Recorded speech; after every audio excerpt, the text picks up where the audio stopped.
हरे कृष्णा। सभी का स्वागत है। भगवत गीता का सुंदर पाठ आप श्रवण करने जा रहे हैं। श्री कृष्ण द्वारा, स्वयं श्री कृष्ण द्वारा ये ज्ञान हमें दिया जा रहा है। अभी तक 14 अध्याय पूर्ण हो चुके हैं। बड़ी सफलता से भगवान के और गुरु महाराज के आशीर्वाद से ये 14 अध्याय पूर्ण हुए हैं। 14वें अध्याय में भगवान ने प्रकृति के तीनों गुणों के बारे में हमें बताया है। सतोगुण, रजोगुण, तमोगुण, इन तीनों में क्या होता है, कैसे व्यक्ति को ये प्रभावित करते हैं। उसके बाद आज नया अध्याय आरंभ होने वाला है, अध्याय नंबर 15, जिसका शीर्षक है पुरुषोत्तम योग। अर्थात पुरुषों में जो है उत्तम, उनसे योग की क्रिया, मतलब भगवान श्री कृष्ण से हम कैसे जुड़े, उसका भगवान पूरा का पूरा प्रोसीजर इस 15वें अध्याय में हमें बताएंगे। तो आइए 15 अध्याय शुरू करते हैं। उससे पहले भगवान की और गुरु महाराज की आज्ञा ले लेते हैं, उनकी वंदना करते हैं। हरे कृष्णा। ओम अज्ञानतिमिरान्धस्य ज्ञानाञ्जनशलाकया चक्षुरुन्मीलितं येन तस्मै श्री गुरुवे नमः। श्री कृष्ण चैतन्य प्रभु नित्यानंद श्री अद्वैत गदाधर श्रीवासादि गौर भक्त वृंदा। हरे कृष्णा कृष्ण कृष्ण हरे हरे, हरे राम राम राम हरे हरे। हरे कृष्णा। आइए पाठ को आगे बढ़ाते हैं। 15वां अध्याय पुरुषोत्तम योग। श्री भगवान उवाच ऊर्ध्वमूलमधः शाखम् अश्वत्थं प्राहु अव्ययम् छन्दांसि यस्य पर्णानि यः तं वेद स वेदवित्। हरे कृष्णा। भगवान ने कहा जाता है कि एक शाश्वत अश्वत्थ वृक्ष है, जिसकी जड़ें तो ऊपर की ओर हैं और शाखाएं नीचे की ओर, तथा पत्तियां वैदिक स्तोत्र हैं। जो इस वृक्ष को जानता है वह वेदों का ज्ञाता है। हरे कृष्णा। तो भगवान ने एक बड़ी इंपॉर्टेंट बात यहाँ पर बताई है कि कोई एक वृक्ष है, पर वो कहाँ है नजर तो नहीं आ रहा कहीं पर भगवान ने कहा है कि वृक्ष है, तो सत्य ही है। भगवान सत्य ही बोलेंगे। अब ये वृक्ष बड़ा आश्चर्यजनक वृक्ष है। भगवान कहते हैं कैसा वृक्ष है ये, जिसकी जड़ें ऊपर और पत्तियां टहनियां वो नीचे। इसका मतलब क्या हुआ कि ये वृक्ष उल्टा हुआ, एक उल्टा वृक्ष है। कैसा, देखिए। तो जो ये वृक्ष आप देख रहे हैं, जो उल्टे वाला वृक्ष है, इस वृक्ष को देखने से क्या पता चलता है कि जड़ें ऊपर हैं और पत्तियां, टहनियां, शाखाएं वो सब नीचे हैं। तो इस वृक्ष में भगवान हमें बता रहे हैं कि यह एक शाश्वत अश्वत्थ वृक्ष है। अश्व मीन क्या होता है? श्व मीन कल, मतलब जो कल हो वो श्व है। अश्व मतलब जो कल ना हो, मतलब जो टेम्परेरी इन नेचर है, जो परमानेंट नहीं है, हमेशा के लिए जो नहीं है। एक ऐसा वृक्ष है, भगवान बता रहे हैं अश्वत्थ वृक्ष। जो ये उल्टा दिख रहा है हमें वृक्ष, इसके बारे में भगवान बता रहे हैं ये क्या है। इसकी जड़ें तो ऊपर की ओर हैं, देखिए ऊपर जड़ें हैं, जड़ें ऊपर हैं, और शाखाएं नीचे की ओर हैं, शाखाएं नीचे की ओर हैं। अब ये वृक्ष उल्टा किस केस में होता है? मतलब उल्टा अगर कोई चीज हमें दिख रही है, ये वृक्ष कब हो सकता है उल्टा? जब ये किसी चीज की परछाई हो, तभी उल्टा दिखेगा। जैसे पानी में कोई परछाई होती है, तो वो पानी में क्यों दिखती है? जब ऊपर कोई चीज हो। मतलब इस वृक्ष को अगर हम पलट कर देखें, ऊपर एक वृक्ष और है। ये असली वृक्ष है, जिसकी परछाई नीचे हमें दिख रही है। मतलब हमें दिख नहीं रही, पर ये वृक्ष है। भगवान ने कहा है ये वृक्ष है तो है। इसे भगवान ने बोला है अश्वत्थ वृक्ष, मतलब जो कल ना हो, मतलब जो परमानेंट नहीं है। अब जो ये परछाई दिख रही है ऊपर वाले वृक्ष की, ऊपर कौन सा वृक्ष है? आध्यात्मिक जगत में है। जो नीचे ये वृक्ष है, जो परछाई है, ये भौतिक जगत में है। अब एक छोटी सी कहानी है। एक बार एक राजा की पुत्री को एक हार मिला। राजा ने एक हार दिया पुत्री को, उस हार को कौवा उड़ाकर ले गया। तो जो पुत्री थी विलाप करने लगी, राजा से कहने लगी मुझे वो हार चाहिए। राजा ने कहा पुत्री मैं तुम्हें कोई और हार दे दूंगा, क्यों उसकी चिंता करती हो। पुत्री कहती नहीं पिताजी मुझे वही चाहिए, मुझे वही चाहिए। तो राजा ने आदेश दिया, मजबूरी हो गई राजा की, अब पुत्री की इच्छा थी उसे पूरा करना था। राजा ने ढिंढोरा पिटवा दिया कि जो उस हार को लेके आएगा, ढूंढ कर लाएगा, उसे मुंह मांगा इनाम मिलेगा। तो एक बार एक राहगीर था, चल रहा था, तो उसने देखा कि पानी में हार दिख रहा है।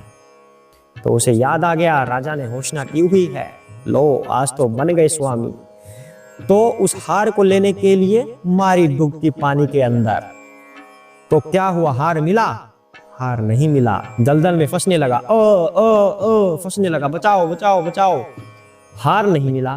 तो एक वहां से संत महात्मा जा रहे थे, उन्होंने कहा ये तुम क्या कर रहे हो, भला ऐसे भी कोई छलांग लगाता है पानी में, क्यों लगाई तुमने छलांग, कैसे गिर गए तुम। तो उस व्यक्ति ने बताया मैं यहाँ पर हार देख रहा हूं कब से, पर ये मेरे हाथ ही नहीं लग रहा, आखिर ये क्या माजरा है।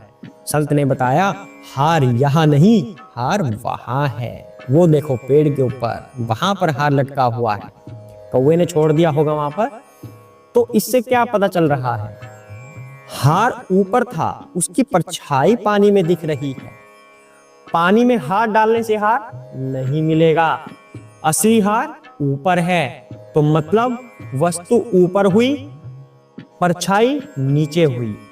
तो इसी तरह जो ये नीचे वाला पेड़ है, इससे वस्तु गायब है।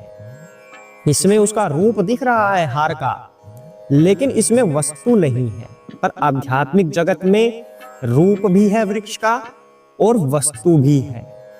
जैसे हार ऊपर था पेड़ के ऊपर, वस्तु थी मतलब ऊपर, पर नीचे वस्तु नहीं थी पर दिख रहा था वो। इसी तरह हमारा आध्यात्मिक और भौतिक जगत होता है। जो चीजें आध्यात्मिक जगत में उपस्थित हैं वो भौतिक जगत में उपस्थित नहीं है, सिर्फ उनकी परछाई यहाँ पर दिख रही है। हम सोचते हैं कि भौतिक जगत में हम आनंद लेंगे, आनंद उठाएंगे, डिस्क जाएंगे, हम मौज करेंगे, मस्ती करेंगे, ड्रिंक पिएंगे, नाचेंगे, गाएंगे, ऐश करेंगे, पर ऐसा कुछ भी संभव नहीं हो पाता। ड्रिंक कर लेते हैं रात को, सुबह उल्टियां लगती हैं, हो गया जी आनंद। ये आनंद है। आनंद आध्यात्मिक जगत में है, वस्तु वहां पर प्रेजेंट है। भौतिक जगत में सिर्फ उस आनंद की परछाई दिख सकती है, पर वास्तविक आनंद यहाँ पर नहीं हो सकता। यहाँ पर हम जो भी आनंद लेने की कोशिश करते हैं उसका हमें कोई ना कोई साइड इफेक्ट अवश्य मिलता है, उसका दुष्प्रभाव हमें मिलता है। करके देखिए आनंद, कौन सा आनंद आप लेंगे। क्लब जाएंगे, ड्रिंक पिएंगे, तबीयत खराब होगी, उल्टा सामाजिक रूप से आप अपराधी भी बन सकते हैं। कुछ ऐसी गतिविधियां आप अंजाम देंगे अगर ऐसा कुछ पदार्थ आप लेते हैं, ग्रहण करते हैं, ड्रिंक, शराब वगैरह। और कौन सा आनंद लेंगे, सोच कर देख लीजिए कैसे आनंद आप लेते हैं। जो भी आप आनंद लेंगे उसका कोई ना कोई साइड इफेक्ट आपको अवश्य देखने को मिलेगा, पर जो आध्यात्मिक जगत में आनंद होगा उसका कोई साइड इफेक्ट नहीं होगा, वहां पर प्योर आनंद हमें मिलेगा। तो ये दो डिफरेंस हो गए। रूप दोनों जगह है, पर वस्तु आध्यात्मिक जगत में है, भौतिक में नहीं है। उसके अलावा तीसरी बात जो आ रही है, जब इस परछाई को कोई हल्का सा टच कर देता है, मान लो जैसे उस हार को या उस पानी में, जहाँ पानी के अंदर हार दिख रहा था, अगर पानी में कंकड़ फेंक दिया, पूरी की पूरी इमेज डिस्टर्ब हो गई। इसी तरह ये पूरा का पूरा वृक्ष जो परछाई के रूप में है ये डिस्टर्ब हो जाएगा। लेकिन आध्यात्मिक जगत का वृक्ष कभी डिस्टर्ब नहीं होता, वो हमेशा ज्यों का त्यों बना रहता है। अगला क्या डिफरेंस है, जो ये वाला हमारा वृक्ष है भौतिक जगत में, जब रात हुई तो ये दिखना बंद हो गया, जब रोशनी आई तब ये दिखने लगा। मतलब भौतिक जगत में जो कुछ हमें देखना है उसके ऊपर कोई ना कोई शर्तें लागू हैं। जैसे सूर्य की रोशनी होनी चाहिए, हमारी आंखें ठीक होनी चाहिए ताकि हम कुछ वस्तुएं देख सकें। इस तरह जो भी हम क्रियाएं करते हैं इस भौतिक जगत में, उसके लिए कोई ना कोई शर्तें लागू रहती हैं, पर आध्यात्मिक जगत में ऐसी कोई शर्तों की गुंजाइश नहीं होती। एग्जाम्पल के लिए, अब कोई पानी में डूब गया, मान लो उसमें सांप है, नाग है, दूसरा मित्र उसको बचाने जाएगा पर उस नाग को देखकर रुक जाएगा, उसे डर लगेगा कि कहीं ये मुझे ही डस ना ले, रुक गया। पर जो आध्यात्मिक जगत होगा, यशोदा मैया कृष्ण को बचाने के लिए आई, जब उन्होंने उस पानी में छलांग लगा दी जिसमें कालिया नाग था, उनको ये डर नहीं था कि उस जहर से मुझे भी प्रभाव पड़ सकता है। अनकंडीशनल लव था, मतलब इतना प्रेम भरा होता है जिसके अंदर प्रकृति के तीनों गुणों की कोई जगह नहीं होती, कोई रजो सतो तमो गुण नहीं होता, बल्कि दौड़ पड़ी मैया अपने कान्हा को बचाने के लिए। पर भौतिक जगत में ऐसा होना संभव नहीं दिखता, उसमें व्यक्ति को कोई ना कोई भय बना रहता है। तो जो ये लास्ट वाला दिख रहा है, इसमें तीनों गुणों से परे होता है आध्यात्मिक जगत, और भौतिक जगत में तीनों गुणों का प्रभाव रहता है। और क्या इनमें फर्क हो सकता है? जो ये वाला वृक्ष है ये हमेशा नहीं रहता, भौतिक जगत वाला टेम्परेरी होता है। अब ये कैसे होता है वो आगे के श्लोकों में हमें पता चलेगा, लेकिन जो आध्यात्मिक जगत में वृक्ष है वो हमेशा के लिए विद्यमान है, परमानेंट होता है।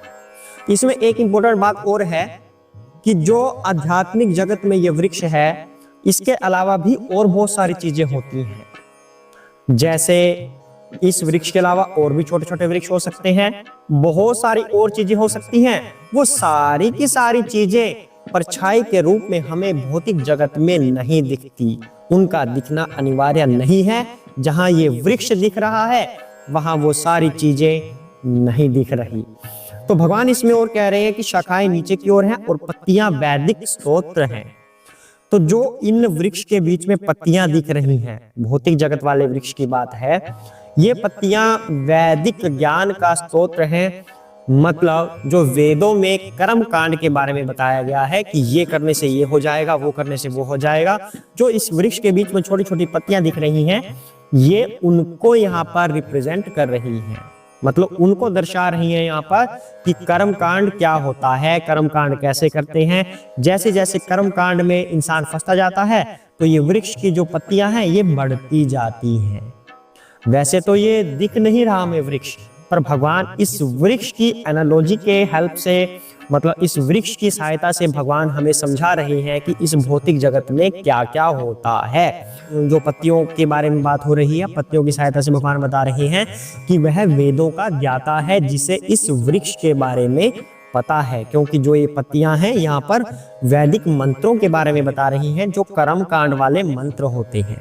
जो आगे का अब श्लोक शुरू होगा, इसमें भगवान थोड़ा सा और इसके बारे में बताएंगे, वृक्ष के बारे में। पर हम आज इसी श्लोक को करते हैं क्योंकि थोड़ा सा समझने का है ये श्लोक, और इससे आगे के भी श्लोक समझने के हैं। तो ज्यादा करेंगे तो फिर वही बात है कि समझ कम आएगा, हम आगे बढ़ते जाएंगे। उससे बेटर है थोड़ा थोड़ा करें और अच्छे से समझें। तो आज के इस श्लोक से हमें पता चल रहा है कि कोई इनविजिबल वृक्ष है, कोई जो दिख नहीं रहा हमें वृक्ष, वो वृक्ष उपस्थित है भौतिक जगत में।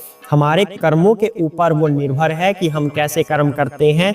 इसके अंदर भगवान ने बताया है कि उसकी जड़ें ऊपर हैं। हालांकि यहाँ पर जड़ें सकाम कर्म को दर्शा रही हैं। जैसे जैसे सकाम कर्म हमारे बढ़ते जाएंगे, ये वृक्ष बढ़ता जाएगा और हम इस दलदल में फंसते जाएंगे। इस दलदल से हमारा निकलना मुश्किल हो जाएगा। हमें जो इसका वास्तविक वृक्ष है उसकी तरफ ध्यान देना चाहिए। आने वाले श्लोकों में भगवान ऐसा ही कुछ बताने वाले हैं। आज के लिए हरे कृष्णा।